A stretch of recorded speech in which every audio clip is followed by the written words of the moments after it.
bukas?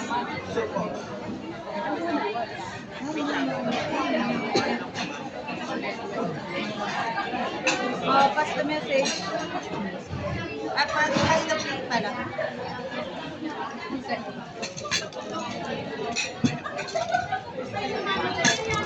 Wala. Ay, sino pa? Sapat.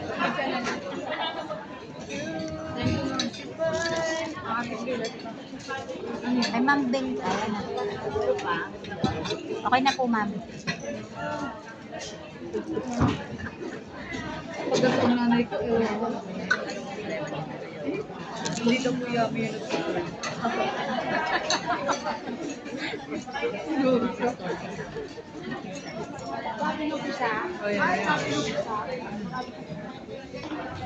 So habang sila po ay nag-prepare, na-enjoy po ba natin yung pagkain? Sinaserve sa atin.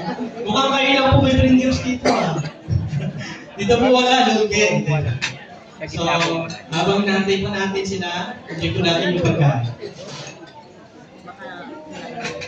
Once again, the effort plus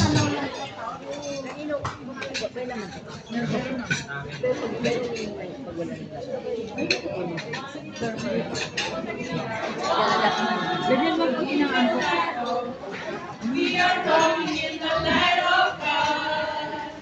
We are one in the body of Christ. We are one in the body of Christ. We are one in the body of Christ. We are one in the body of Christ. do you feel tired, useless, unnoticed, unimportant, and not belong?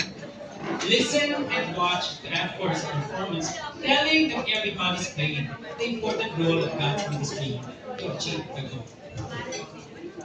One day, in F4's class center, Duncan went to take out his pens and found a stack of letters with his name on them.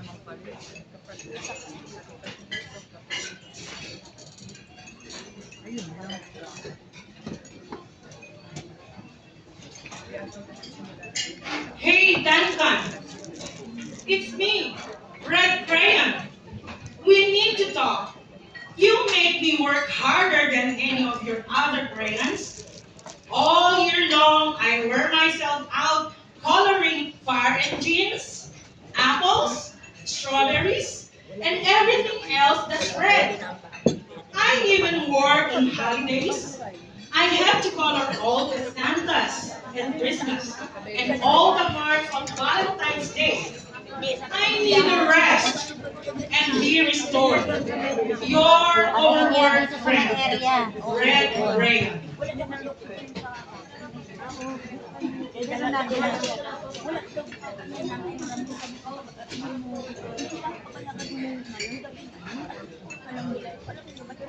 Dear Duncan, all right, listen. I love that I am your favorite crayons for grapes, dragons, and wizards' hats. But it makes me crazy that so much of my gorgeous color goes outside the lines. If you don't start coloring inside the lines soon, I'm going to completely lose it. You are wasting my color. I look so scabby now. I need a break. Your very neat friend, Purple Crayon.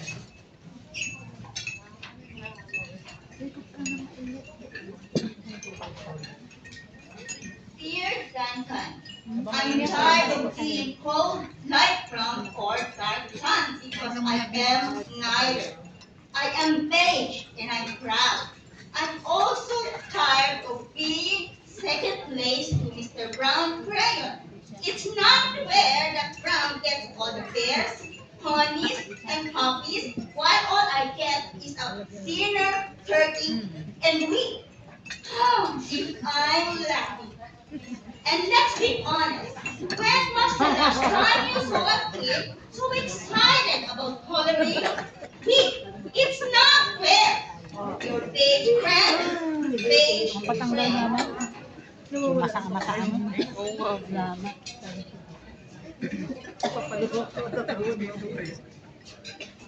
Duncan, great here. You're killing me. I know you love elephants, and I know that elephants are great. But that's a lot of space to pour in all by myself. And don't even get me started in your rhinos, hippos, and humpback whales. Do you know how tired I am? After handling one of those big things, such big animals. Baby penguins are great, you know. So very tiny rocks, pebbles. How about one of those once in a while? So give me a break. Your very tired friend, Great Brain.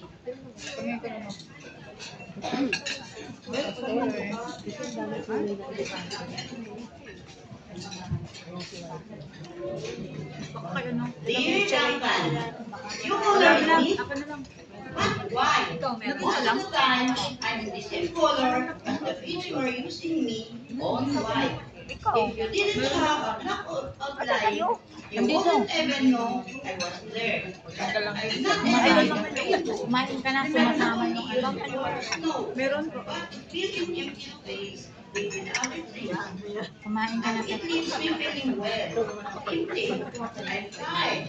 Insatiable. It's not free. You need to talk. Kaya pala yung patis mo pala. Mamaya daw ikaw daw kukulit.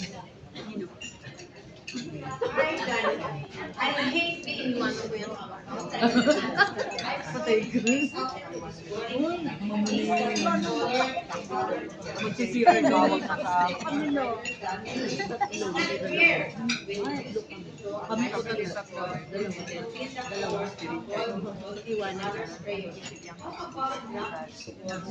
Ma'am Ning, masarap pala yung bala ka dyan.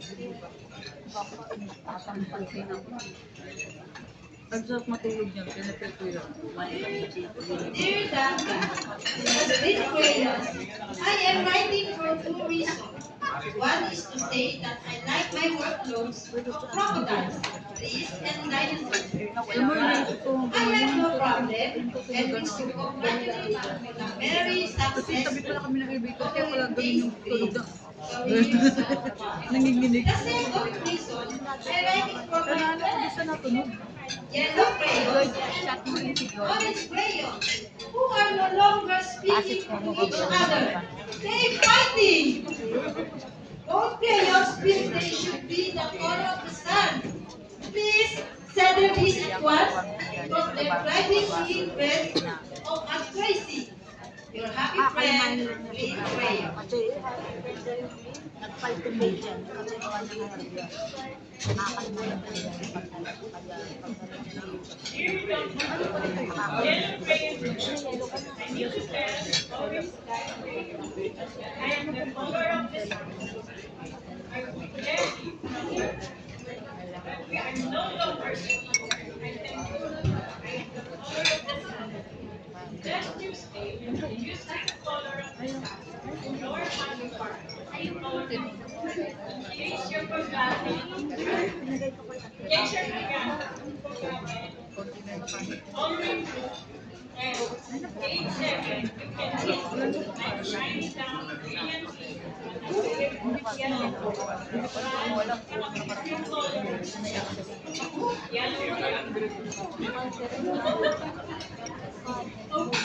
Sasaway pa yun.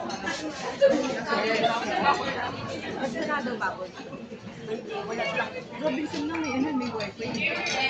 Asan ka? Asan ka? the big miners. Anyway, Wala pong after the wifi na Robinson. Kaya bigla ko nila, baka nabigay si Robin. Kaya natin ko, napin natin. Ay, mga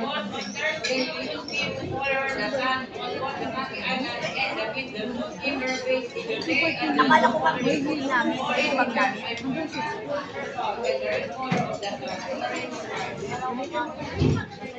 Biglaan kami sa babol kung nila pinapunta. Ano, pinadala ka sa pamilya kayo, walang tingin sa babol. Dear Duncan, it has been a great being your favorite artist. And I hear I have really enjoyed all those oceans, leaves, rivers, raindrops, rain clouds, and clear skies. But the bad news is that I'm too short and stubby. I cannot even see over the readings in the crayon box anymore. I need a Maayos break. pa yung kanilang Your very stubby friend, long crayon. pagalis ko, okay man na. Lukulukot ko din yung ano ko, bantayan niya. Ha? Oo nga, wala din video eh.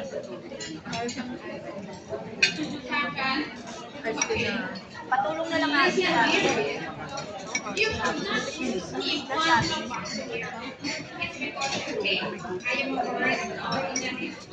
Speaking of which, Nasa pamilya daw, be. please tell your little sister I said, thank you for using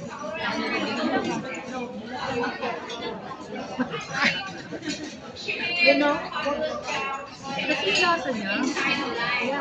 Malapit lang kayo. area F, ano, iba area C, hindi nakakanto ng gano'n. Salamat, patulong lang, be. I-update nyo ako, be. Update nyo ako. Salamat. Papunta niyan din, Joe. Papunta niyan din, Joe. Dalawa na lang pagkatapos. Well, poor Tayo na, Duncan dalawa na. just wanted to color. And of course, he wanted his parents to be happy.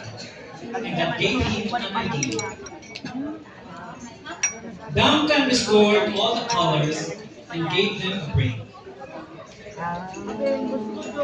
Duncan put all the crayons inside the box and restores them.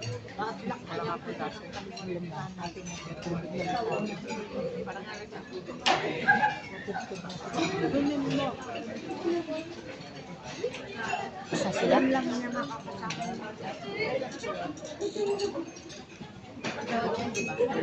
Hintay ko nga sila mag-join.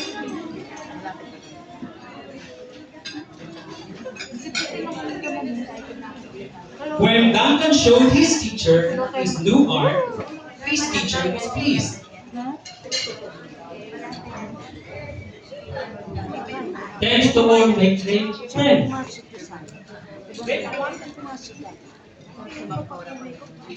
This piece of work would be possible without them. Every color is unique, and every unique color has an important role to achieve our goal. That's it. And they live colorfully, harmoniously ever after. The